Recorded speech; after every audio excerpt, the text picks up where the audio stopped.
Alright, ladies and gentlemen, as you can see, I'm in Photoshop right now, and it's a Photoshop CS4 extended. I mean yeah, I have two copies, so this is CS4 extended. But we're not gonna talk yet about how to retouch your image. Let's go ahead and talk about how to uh, take your images, your photos with your camera. So to be able to come out with a result like this, let me real quick show you. Look, this is 16%. It's like 25, 33. Look how sharp it is. 50.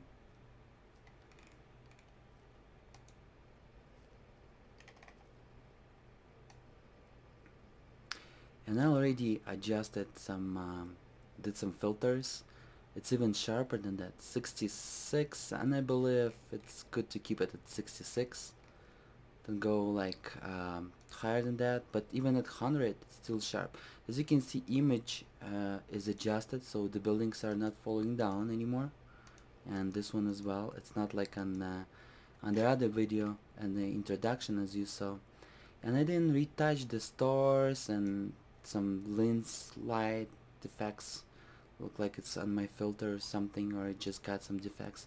I didn't retouch it yet, and I'm not gonna discuss in this video tutorial how to do that.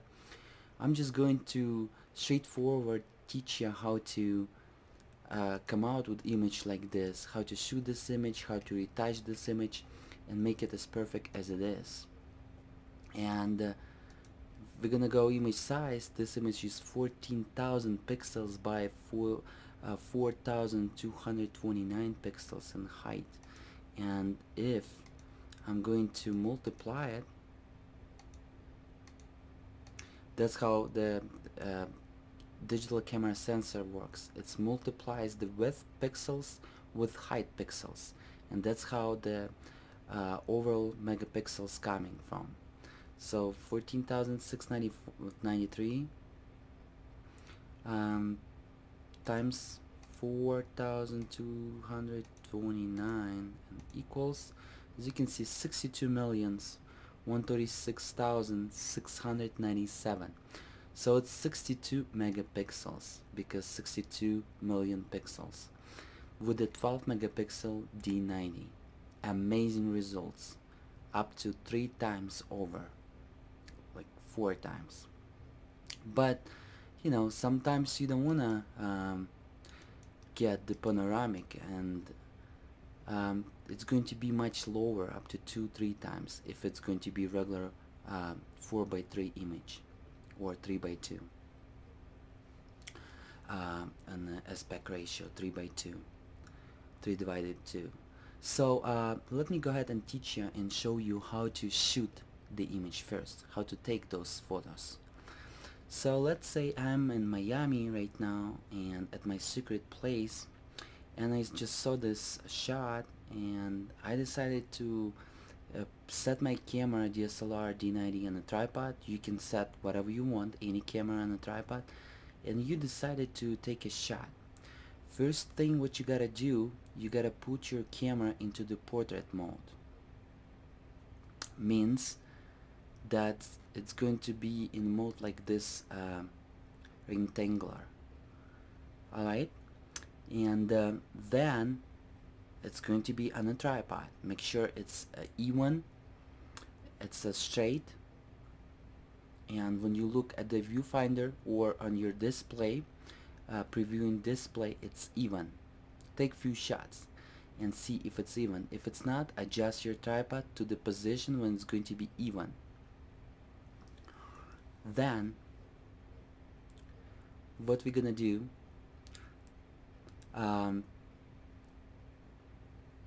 we're going to use the maximum optical zoom in our camera. Do not use the digital zoom, it's gonna ruin the image. So the maximum optical zoom in our camera, which is in portrait mode, and we're going to take shot over here. Then we're gonna rotate horizontally tripod and take somewhere over here and like rotate by 180 degrees, and we're gonna check that second image 180 degrees and make sure it's straight. Make sure that our tripod on the ground is straight. Alright, if first image and our second image are straight, then what we gotta do, so tripod is set. So now what we're gonna do, we're gonna use this little method that I'm gonna show you in a minute. So you're gonna start shooting like this. This is your first image, chick, then chick. Second image can be during night, during day, during any hour. When you're shooting some still objects, I recommend you set your camera on a remote and read your manual and find out how to set like on 3 seconds remote. So when you're gonna click the button, it's gonna take a couple seconds for camera to get stand still, so it's not gonna shake, and then take the image, so the image is going to be as sharp as possible as your lens is capable and sensor is capable of. So the second shot, we're gonna take it like this. So the second shot gonna start in the middle of the first shot. Just keep in mind, the second shot starts, the left side of the shot gonna start in the middle of the first shot. Then just keep in mind visually. So that's the visual image that you're gonna have. Then you're gonna place the third shot, and the third shot will be in the middle of the second shot. It starts, left point of it starts in the middle of the second shot, and then you're gonna continue the same method. The fourth shot, okay, let me do it like here we go. The fourth shot going to be in the middle of the third shot. It's gonna start left point in the middle of the third shot. So that's how you're gonna do. That's how you're gonna shoot. So they're going to be like this, and I look like my cell phone is calling. I'm apologizing for this if you're gonna hear these noises. Anyways, and then you're gonna place as many shots as you need using the same method. But keep in mind, then as many shots as you will do, it's better when you're gonna do 3 or 4 shots. When you're gonna do more than 3, as you can see over here, I did about 12 shots, and it's in perfect 3x2, so that's perfect Nikon D90 portrait camera shot. It's perfectly how it took. So 12 shots, and the problem is when you're taking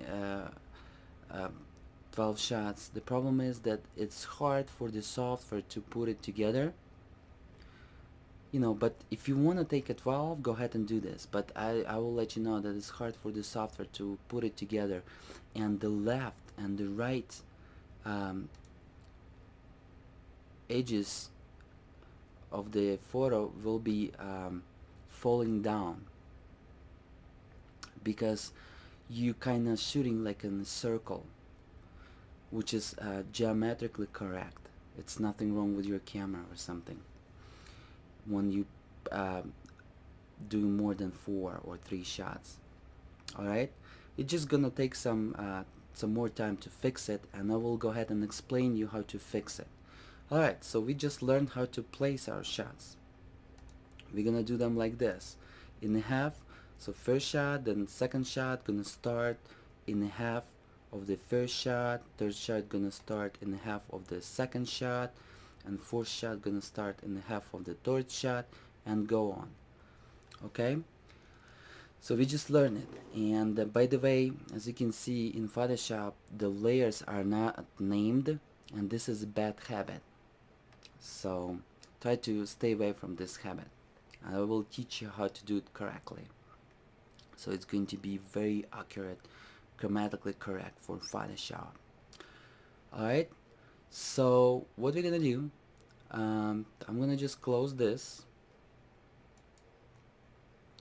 and so we just learned how to place those shots, how to take those shots, those photos. And now we're gonna learn how to edit them and retouch them and make that huge image as you saw. So let's say on the camera we have our 12 shots or 4 shots. In this case I have the 12 shots that I would like to stitch together, and how to do it in Photoshop, and then what's gonna happen when I'm gonna stitch them together.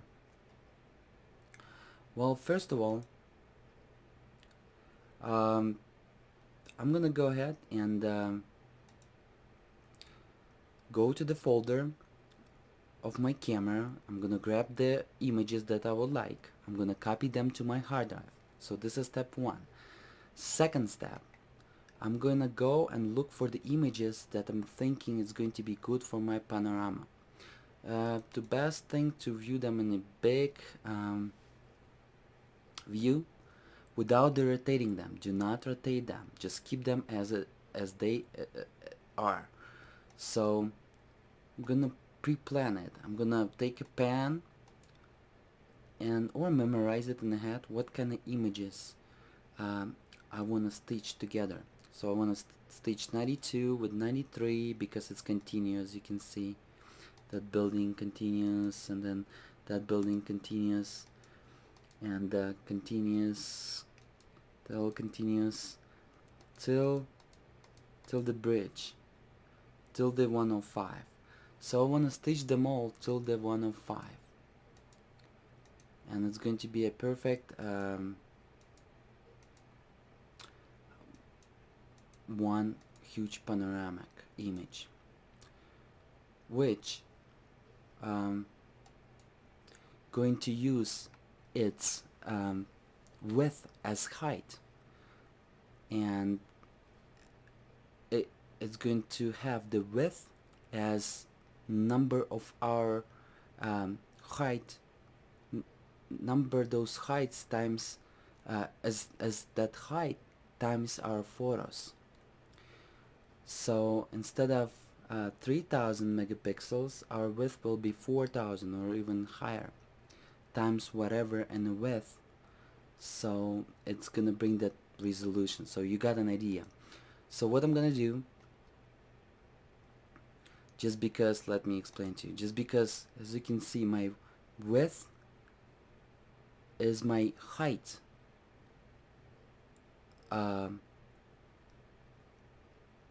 in my portrait viewfinder when I'm shooting with my camera, but in real life it's going to be a 0 height, but it's using the pixel width of the sensor. It just rotated in the portrait mode. So means that regular it should be like this, should be a height, but we're gonna use this as a height, which is almost double of the pixels. That's how we're receiving that double. Plus our width in our retouched image will be height of this times numbers of photos, which is dramatic numbers, like up to 12, which is gonna bring up to that 60 megapixels in total. So you got an idea, I hope, right? Just go back and listen it again. I'm apologizing for my accent and stuff.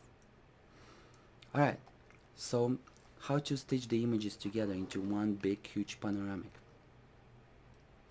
And then if we are not gonna like the panoramic, we can still have double of the pixels of the regular aspect ratio of our image, which is going to be double size in megapixels over our native sensor.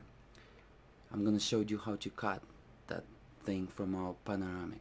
So what we're gonna do, but later on, we're gonna go File, and we are going to go Automate, and this method will work on CS2, CS3, Extended, CS4,